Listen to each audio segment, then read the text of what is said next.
that the word orange came from the Sanskrit word naranga, which later the Arabs adapted to naranj, and later the British substituted the N with an O to make it orange. Why is it important to me? My teenage sons, teenage rantings with a teenage attitude was typical. Toastmaster of the day, fellow Toastmasters, dear friends. It was a lazy Sunday afternoon. My wife had prepared delicious pongal for breakfast and rasam. We love pongal and rasam. The pongal had finely made cashew nuts, browned to the right degree, kishmish, and floating in ghee. The sambar was translucent, reflective, well-cooked tomatoes touching the bottom of the vessel. Obviously, we had multiple rounds. And then all of us went back to the bedroom to sit down and take some rest. My wife sat in the middle of the bed with her crochet, and the three of us, my two sons and I, jostled for space on her lap.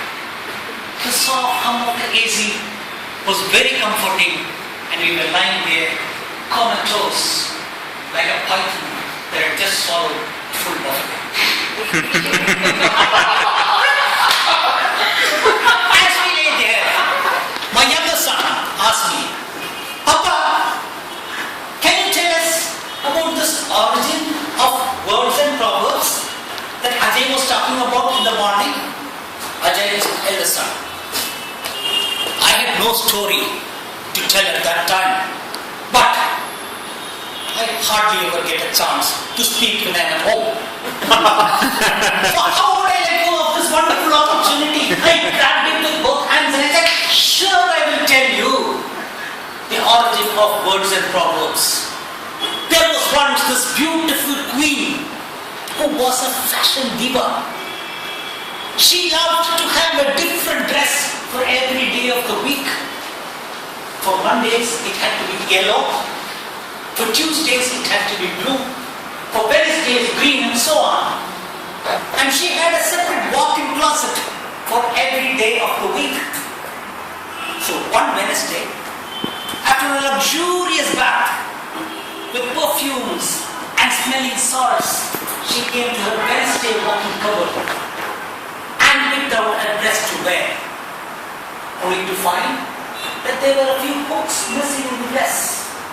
She tried another, and then another, and then another, and surprise of surprises, each dress had something or the other faulty. While some were too tight for her, some had gone out of fashion, and a few had some stitches missing. So the queen called in all her assistants, all 9 of them, and told them, please have my dresses mended by next Wednesday. And then she went about her royal duties. The assistants completely forgot about this instruction and then went about their duties. 1 week later, again, on a Wednesday, the queen had her bath with smelling salts and perfumed soap and came regally to the closet, only to find none of the dresses had been mended. She flew into a rage. It was the royal DNA after all. And she called in all her assistants. They all trooped in with heads held low and eyes brimming with fear and stood in a row. The queen faced them with anger brimming up. At the same time, the womanly instinct of hers came up for a moment, but only to be suppressed immediately by the royal DNA. She said, you have dared to disobey me. All of you are pronounced to be hanged by tomorrow morning sunrise.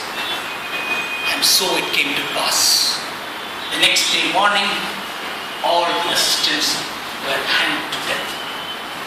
A wise man in the court who watched all of these vowed the next day, if only these people had remembered to mend the queen's clothes, 9 of these lives would not unnecessarily have been lost.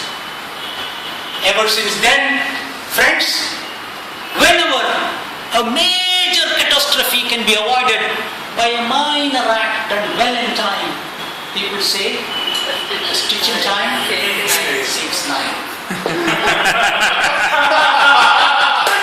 I looked up at my wife. Her eyes were half closed. I don't know if she was pretending to be sleeping or she was really asleep. My son, elder one, just groaned and rolled over. Only my younger son seemed to have a bit of interest.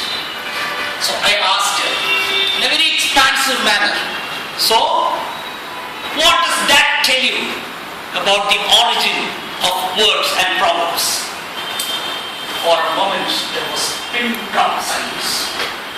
And then my wife opened her eyes, rolled it around quickly and said, it tells me